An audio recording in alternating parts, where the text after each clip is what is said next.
We can Okay, start. so We can start koolNews Primetime early tariffs. okay, sure.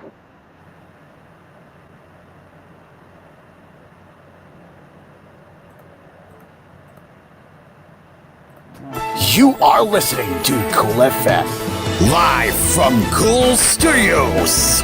This is Cool News Prime Time.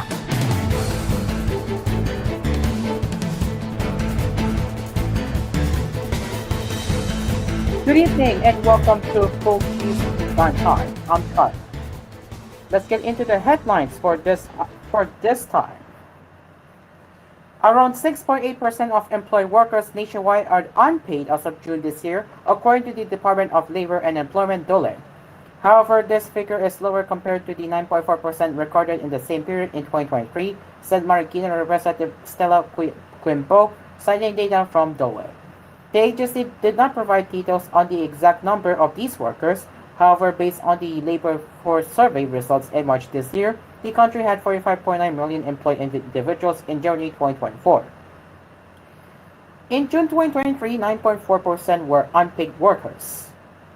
This means they work without getting paid, but as of June 2024, this lowered to 6.4%.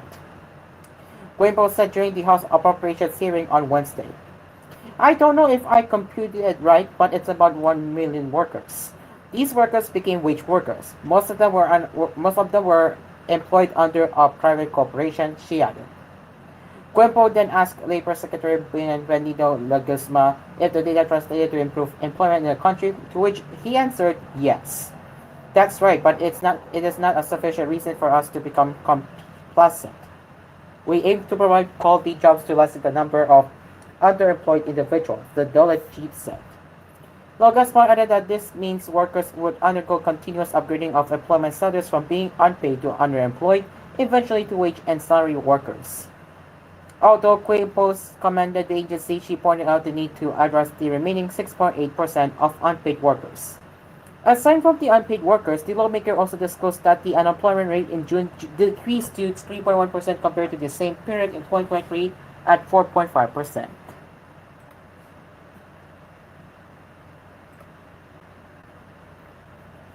Taiwanese President Lai Ching-te warned Wednesday that China's growing authoritarianism will not stop with the island and urged democratic countries to unite to curb its expansion. China claims Taiwan as part of its territory, and a senior Chinese Communist Party official said Tuesday that Beijing was confident of complete reunification with the island. Speaking at the annual Kagalan Forum on Indo-Pacific Security in Taipei, Lai cautioned that Taiwan was not the only target of Beijing. We are all fully aware that China's growing authoritarianism will not stop with Taiwan, nor is Taiwan the only target of China's economic pressures, he told politicians and scholars from 11 countries attending the forum. China intends to change the rules-based international order. That is why democratic countries must come together and take considerate action. Only by working together can we inhibit the expansion of authoritarianism. Lai, who was sworn in on May 20, has been labeled a dangerous separatist by China for his staunch defense of Taiwan's sovereignty. Beijing has ramped up military and political pressure on Taiwan in recent years and launched war games days after Lai's integration and circling the island with fighter jets and naval vessels. Taiwan's military has been reporting near daily sightings of Chinese warships around its waters, as well as sorties by fighter jets and drones around the island. But Lai said China's military expansionism was taking place elsewhere, pointing to Beijing's joint exercise with Russia in the South China Sea, Western Pacific, and Sea of Japan. Such actions are intended to intimidate China's neighbors and undermine regional peace and stability, he said. Taiwan will not be intimidated. We will take responsibility to maintain peace and stability in the Taiwan Strait. Lai has repeatedly made overtures for dialogue with Beijing, but talks have effectively dried up since the 2016 election of his predecessor, Tsai Ing-wen, who has long said Taiwan is not part of China. Taiwan will neither yell nor provoke on the condition of party and dignity. We are willing to conduct changes and cooperate with China, Lai reiterated Wednesday.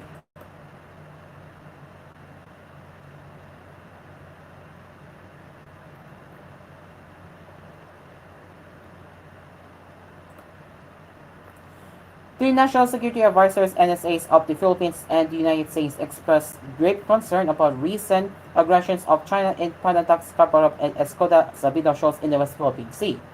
NSA Eduardo Ano and his U.S. counterpart, Jake Sullivan, tackled the matters in a phone conversation on Tuesday, August 20. The National Security Council (NSC) said in a readout on Wednesday.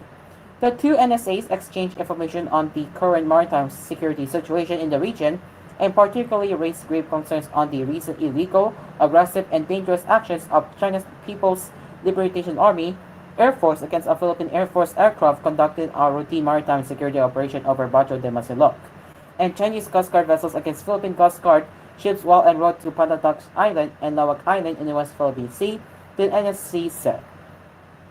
Last August 8 in Scarborough Shoal, two PLAAF fighter jets fired flares into the pad of a PAF's NC-212I plane and conducted what the military called dangerous maneuvers. Also in Escoda Shoal on August 19, PCG vessels sent its vessels PRP Bagagay and PRP Cape Engano encountered what Manila called unlawful and aggressive maneuvers from CCGs damaging road vessels. Beijing's actions are based on its assertion of sovereignty in almost the entire South China Sea, including most of the West Philippine Sea, as it continues to reject a July 2016 Bureau award which effectively dismissed its claims while ruling in favor of Manila. The landmark ruling stemmed from a case filed by Manila in 2013, a year after its 10th standoff with Beijing over Panatac Scarborough Shoal, whose slogan is now under the latter's effective control. NSA underscored the Philippines' unassailable rights in the West Philippine Sea based on international law, including the UN Convention on the Law of the Sea and the 2016 Bureau Award, the Council also said. Meanwhile, the NSC said Sullivan lauded the recently concluded integral Philippines to Vietnam Joint Coast Guard exercise and Manila's efforts to expand the conduct of maritime cooperative activities with like-minded countries in the region and beyond. For the first time, Vietnam Coast Guard sent its ship to Manila for a 5-day visit from August 5 to 9, which culminated in the maritime drills in the West Philippine Sea. During the drills, Manila and Hanoi practiced the usage of water cannons to put out a fire on a mock vessel.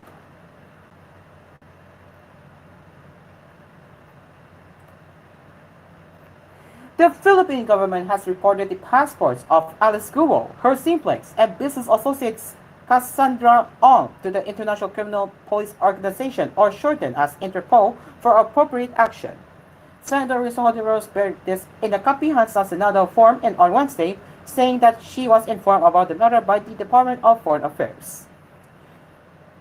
So based on my information from the DFA, the Philippine passports of the aforementioned individuals, Alice Guo or Guo Huaping, her siblings Sheila, Wesley La Guo, and Cassandra Ong, the Philippine passports of these individuals have also been reported to the Philippine Center for Transnational Crime Interpol for their appropriate action. Said Hontiveros. With this, the center said the Interpol, particularly its Philippine component, Philippine Center on Transnational Crime, can now decide on the appropriate actions that it may take. This includes the decision on whether Guo and the others will be included in the organization's blue or red list.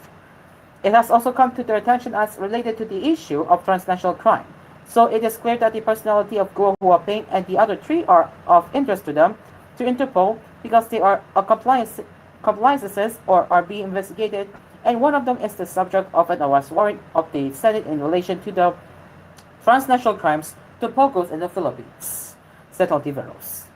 In the end, Hontiveros noted that Guo and her alleged cohorts has further shrunk, especially now that even an international agency has been notified about their alleged crimes.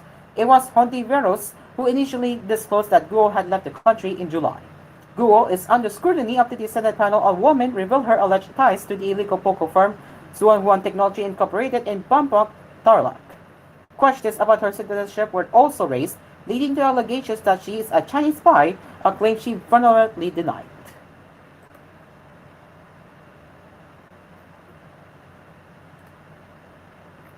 And Senator Risa Hontiveros on Wednesday said she wants to realign the budget for the duplicating items in the Office of the Vice President's proposed funding for 2025, including the improper 10 million peso allocation for the distribution of Vice President Sara Duterte's children's books. At the proper time, in the period of amendments, I will propose an amendment to items under the OVP's programs that are similar to the programs of other line agencies, including the DSWD, DOH, and DOLE. Hontiveros said at the Kapihan sa Senado 4. Hontiveros would also seek amendments to the controversial allocation for the distribution of Duterte's children books, Isang Kaibigan. I would also insert amendments to the 10 million item that will be used to distribute copies of Isang Kaibigan. That's the purpose of interpellation in a hearing to explore. Chito reporters. The opposition senator pointed out the country's tight fiscal space, saying that departments always have insufficient funding, especially for social protection programs, those related to medical and bill services, disaster resilience, work in occupation, and other items. Hontiveros said the 10 million peso budget for the distribution of copies of the 30th children's book is improper in principle. That's our request. Because if you wrote a book, if you are the one who wrote it, government funds and taxpayers' money should not be used to distribute it, she added. Hontiveros and Duterte had a heated exchange during the Senate panel on finance deliberation of the OVP's proposed budget for 2025. During the hearing on Tuesday, Duterte accused Hontiveros of politicalizing the government funds after the lawmaker raised a few queries regarding the vice president's proposed funding, including the allocation for Duterte's children books. So here is the hearing in Tagalog. At the proper time, sa period of amendments, magpo-propose po ako ng amendment dun sa items ng program sa OVP na katulad lamang, no? Dun sa mga programa ng mga line agencies natin, including DSWD, DOH, DOLE. And yung item ng 10 million pesos para sa pagmumudmod ng mga kopya ng Isang Kaibigan ay puproposan ko rin po ng amendment. Yun naman ang purpose ng interpellation sa hearing para i-explore. Ang pagkatanong ko pa nga nung unang tanong ay magiging willing ba ang VP na i-realign yung items na yun na mukhang duplication ng existing programs ng ibang department. And as for the 10 million peso item para sa libro, well, I think in principle, improper request yan. Dahil kung meron kang sinulat na libro, kung ikaw ang sumulat niyan, hindi dapat gamitan ng government funds at taxpayers' money para ipamudmod. It is now 9:02 in the evening, and we will be here until 9:20 in the evening. So stick around. koolNews Primetime will be right back.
from TGON TVH Group of Networks. You're listening to DZYW Cool FM. Cool FM is a TVH Group of Networks radio station based in Tondo, Manila.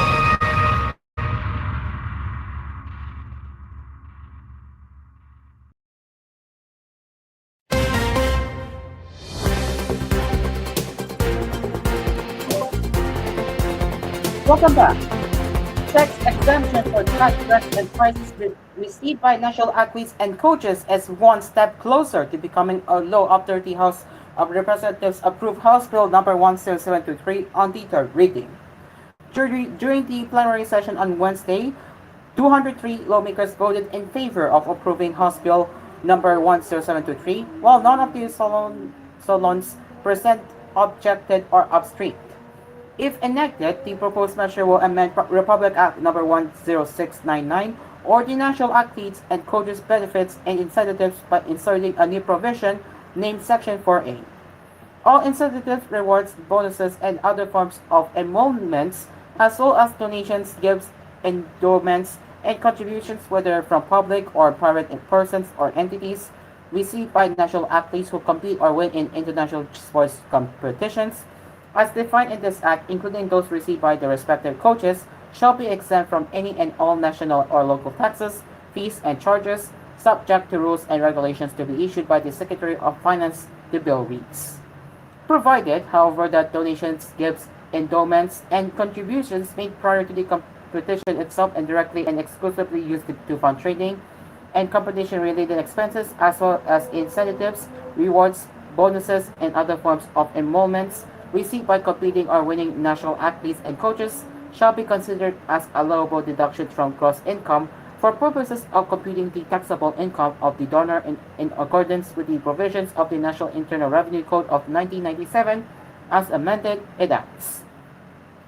House Bill number 10723 was approved on second reading last August 14 after the Philippine delegation to the 2024 Paris Olympics visited the House for a congressional reception led by Speaker for the day Martin Romualdez. During the program, cash rewards were given to the delegation. Olympic double gold medalist Carlos Yulo received 14 million pesos. Boxers Nesty Pedesio and Ira Villegas, meanwhile, each received 2.5 million pesos for bagging a bronze medal in their respective events. The rest of the participants got a 500,000 pesos cash grant. In his speech at the congressional reception, Romualdez also apologized to the athletes who faced hardships before and during the Paris Olympics, saying the government should give more support to sports by coordinating with athletes and sporting officials. He assured the athletes that the House would review laws, particularly RA number 10699. Romualdez also previously assured athletes that the House would continue to support sports so the country could develop more athletes like Yulo.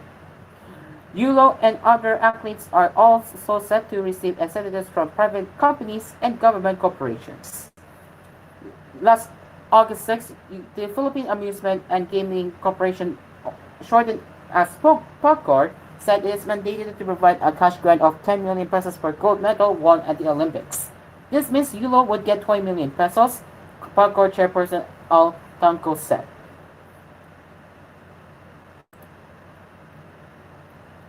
The Office of the Ombudsman has found the mayor of Madu City, Cebu, guilty of the irregular designation of an officer in charge of the city's social welfare services in 2022. Mayor Jonas Cortez was ordered suspended for 1 year without pay for grave misconduct and conduct perjurious to the best interest of the service. Vice Mayor Galen Persede, an ally of Cortez, is set to assume the post of acting mayor throughout the duration of the suspension. The Anti-Graft Office, in its ruling dated August 12, said that the appointment of Camilo Pasaka as officer in charge of the CSWS did not follow the legal process. In the instant case, the designation of Pasaka as officer in charge of CSWS was highly irregular and violated pertinent civil service rules and regulations and other applicable laws, it said. The Ombudsman, however, said that the acts of Cortez did not involve any form of corruption, hence a penalty of suspension for 1 year is enough. The office notes that there was neither allegation nor was it found that the irregular designation of Pagasa was intended with elements of corruption. Accordingly, Jonas Cortes has met the penalty of suspension from the service for 1 year without pay, it said. The scheme stemmed from a complaint filed by three individuals against Cortes before the ombudsman over the appointment of Pagsaka as the officer in charge of the CSWX. The complainants claimed that the designation of Pagsaka violates Section 483 of Republic Act No. 7160, otherwise known as the Local Government Code, which enumerates the qualifications of the Social Welfare Development Officer. They said Cortes deliberately refused to appoint a qualified SWDO because he had not opened the position even if the same post had been vacant for almost a year. The complainants also insisted that Pasaka does not possess the required eligibility and qualifications for the position of SWDO, as he is not a licensed social worker and has not acquired experience in the practice of social work for at least 5 years, as mandated by the law. Cortes, in a statement, said the Ombudsman's decision is a matter of deep concern. His decision to designate Pasaka was rooted in a commitment to enhance the services of the CSWX. His extensive experience and unwavering dedication was seen as vital to our mission of serving the people of Mandu. Every decision I make is grounded in what will best serve our community, and this was no exception, Cortes said. We will pursue all legal venues available to contest this decision, ensuring that our commitment to service remains strong and unbroken. Rest assured, we will not waver, he added. Lawyer Jamal James Kalipayan, Manadu City Administrator, received a suspension order from the Anti-Graft Office at 11 a.m. on Wednesday, August 21, since Cortes was in Manila. Kalipayan, in a press conference, mentioned they would appeal the decision of the Anti-Graft Office, especially the length of the suspension imposed against the mayor.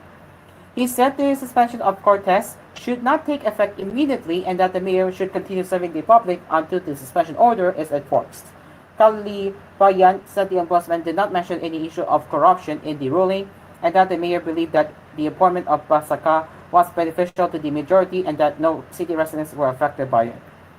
In the decision, there is no issue of corruption. No public funds were mishandled.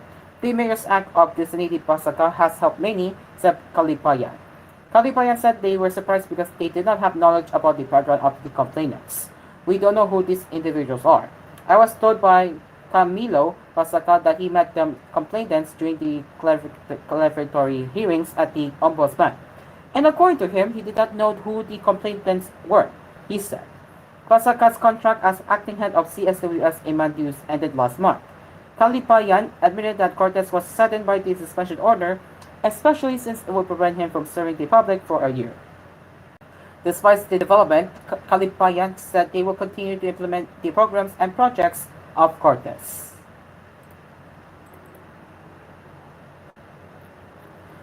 The 10 million peso reward and the enforcement of arrest warrants against fugitive televangelist Apollo Cupolar are necessary to compound the religious leader to face the accusations against him, according to the Department of the Interior and Local Government. The department reiterated this in a statement issued Wednesday of the Kingdom of Jesus Christ legal counsel attorney Isolito Torreon and Interior Secretary Benjamin Abalos Jr. had a heated argument during a Senate hearing where the former insisted that it is illegal for a public official to accept unsolicited money. The DILG continues with its advocacy and commitment to uphold justice and protect the rights of women and children, ensuring that the vulnerable are defended and justice is served, the DILG said. We, therefore, stand firm that the enforcement of warrants of arrest and the private sector's offer of 10 million peso cash reward is necessary to compel accused Pastor Apollo Cupola to face the serious charges of sexual abuse and exploitation of minors, it added. The DILG also vowed to disallow injustice to occur within its midst. We allow our children to become unknowingly prey to sexual predators. Let the truth come out and justice be served, it said.